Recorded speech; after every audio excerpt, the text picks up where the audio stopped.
Kilometre प्रति घंटे की रफ्तार।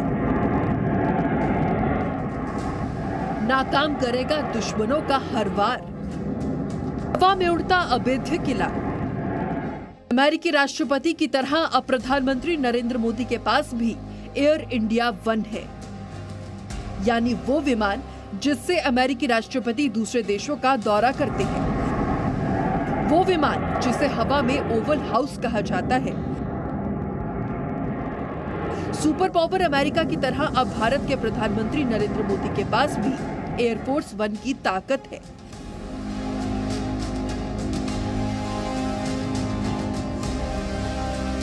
अमेरिका के राष्ट्रपति की एयरफोर्स वन जैसी क्षमताओं से लैस इस विमान में कई खूबियां हैं। इस विमान का इस्तेमाल प्रधानमंत्री के अलावा राष्ट्रपति और उपराष्ट्रपति भी करते हैं। प्रधानमंत्री नरेंद्र मोदी अब तक अपने विदेश दौरे के लिए एयर इंडिया कॉल साइन से बोइंग 747 का इस्तेमाल करते आए हैं, लेकिन अब पीएम मोदी एयरफोर्स वन से यात्रा करते हैं जो हर खतरे से सुरक्षित है। इस विमान का अपना खुद का मिसाइल डिफेंस सिस्टम है। साथ ही ये विमान सेल्फ प्रोटेक्शन स्वीट्स और अत्याधुनिक कम्युनिकेशन सिस्टम से लैस है। इसका संचालन भारतीय वायुसेना करती है। इस विमान को एयरफोर्स से पायलट उड़ाते हैं। बेहद सेफ इस जहाज के अगले हिस्से में जैमर लगा है जो दुश्मन के रेडार सिग्नल को जाम कर देता है। इस पर मिसाइल हमले का भी असर नहीं होता। सूत्रों के मुताबिक इस विमान की हवा में ही ईंधन भरने की क्षमता है। साथ ही ये विमान एक बार में भारत से अमेरिका तक की दूरी के बीच उड़ान भर सकेगा। एयर इंडिया वन सुरक्षा के मामले में अमेरिका के एयरफोर्स वन को टक्कर देते हैं। ब्यूरो रिपोर्ट, जी मीडिया।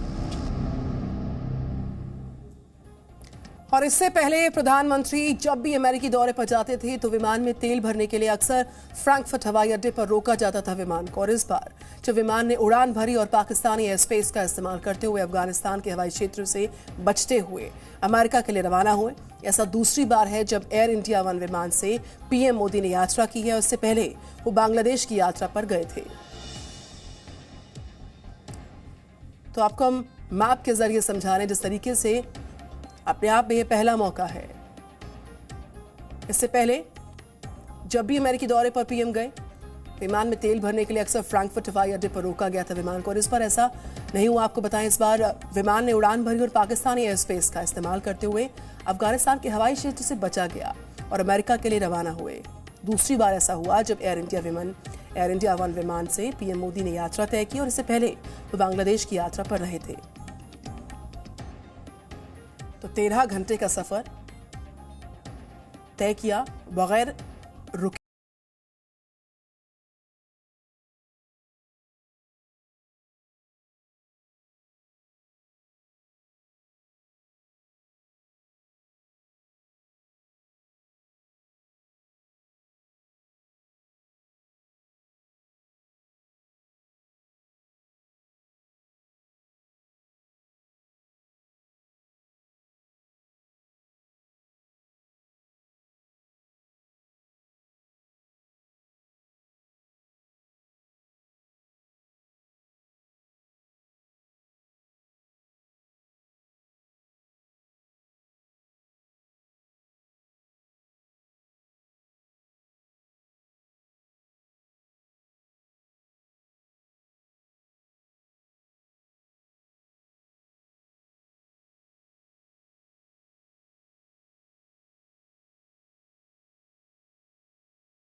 जो बाइडेन की मुलाकात में अब कुछ ही घंटों का वक्त बाकी है।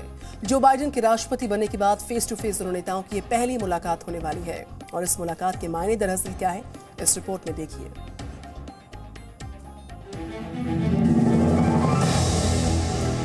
चौबीस सितंबर को जब अमेरिका के राष्ट्रपति जो बाइडेन की मुलाकात प्रधानमंत्री नरेंद्र मोदी के साथ होगी तो कुछ पुरानी यादें जरूर ताजा होंगी। ये तस्वीर साल 2014 की है। तब अमेरिका के राष्ट्रपति बराक ओबामा थे और जो बाइडेन अमेरिका के उपराष्ट्रपति थे। प्रधानमंत्री बनने के बाद नरेंद्र मोदी अमेरिका पहुंचे थे और व्हाइट हाउस पे उस वक्त उनका गर्मजोशी के साथ स्वागत हुआ था।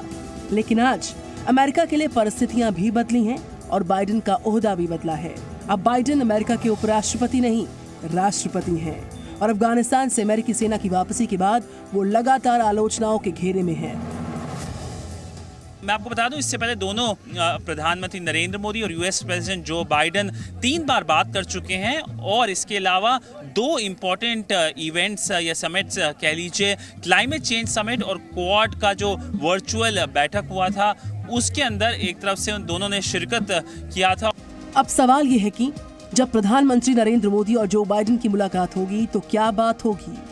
जानकारों के मुताबिक जिन 5 बड़े मुद्दों पर दोनों नेताओं के बीच चर्चा हो सकती है उनमें से एक है आतंकवाद के खिलाफ रणनीति, दूसरा चीन के विस्तारवाद पर लगाम, तीसरा कोरोना संकट का मिलकर समाधान और चौथा जलवायु परिवर्तन और 5वां मुद्दा है तकनीकी शिक्षा पर सहयोग। इनमें से 2 सबसे बड़े मुद्दे हैं आतंकवाद और चीन के, क्योंकि अफगानिस्तान में आतंकवादी संगठन तालिबान के कब्जे के बाद भारत की चिंता बढ़ती जा रही है। जिस तरह से तालिबान को चीन और पाकिस्तान का साथ मिल रहा है उससे भारत के लिए मुश्किलें बढ़ सकती हैं। यही वजह है कि भारत विश्व मंच पर इस मुद्दे को प्रमुखता से उठा रहा है। अमेरिका के हडसन इंस्टीट्यूट की सीनियर रिसर्चर अपर्णा पांडे के अनुसार अमेरिका की विदेश नीति में भारत की जगह काफी अहम है।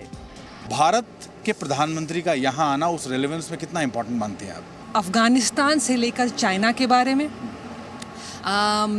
यूरोप से लेकर के आर्थिक वाणिज्य की बातों के बारे में, हर बात के बारे में, हर जो डायमेंशन है अमेरिका का फॉरेन पॉलिसी का उसमें भारत है, चाहे वो इंडो पैसिफिक हो, चाहे वो अफगानिस्तान और मिडिल ईस्ट और सेंट्रल एशिया हो, चाहे वो चाइना हो। संयुक्त राष्ट्र की जनरल असेंबली में जब जो बाइडेन ने बतौर राष्ट्रपति पहली बार भाषण दिया तो उन्होंने आतंकवाद का भी जिक्र किया। We know the bitter sting of terrorism. The bitter sting of terrorism is real. We've almost all experienced it. Last month, we lost 13 American heroes and almost 200 innocent Afghan civilians in a heinous terrorist attack at the Kabul airport. Those who commit acts of terrorism against us will continue to find a determined enemy in the United States. UNGA में इन दिनों दुनिया भर के नेताओं का संबोधन चल रहा है। टर्की के राष्ट्रपति ने भी संयुक्त राष्ट्र की जनरल असेंबली को संबोधित किया, लेकिन उन्होंने अपने मित्र देश पाकिस्तान को खुश करने के लिए कश्मीर का मुद्दा उछाल दिया। हालांकि भारत ने जवाब देने में देर नहीं की। टर्की के राष्ट्रपति एर्दोगन ने कहा, कश्मीर का हल दोनों पक्षों को बातचीत और यूएन के प्रस्ताव के जरिए होना चाहिए। जवाब में भारत के विदेश मंत्री एस जयशंकर ने कहा कि टर्की ने साइप्रस के बड़े हिस्से पर कई दशकों से अवैध कब्जा जमाया हुआ है और इस मुद्दे पर यूएन की ओर से पारित प्रस्ताव को भी टर्की नहीं मानता है। पाकिस्तान, चीन और टर्की ये वो देश हैं जो चाहते हैं कि कश्मीर में आतंकवादी गतिविधियां बढ़ें।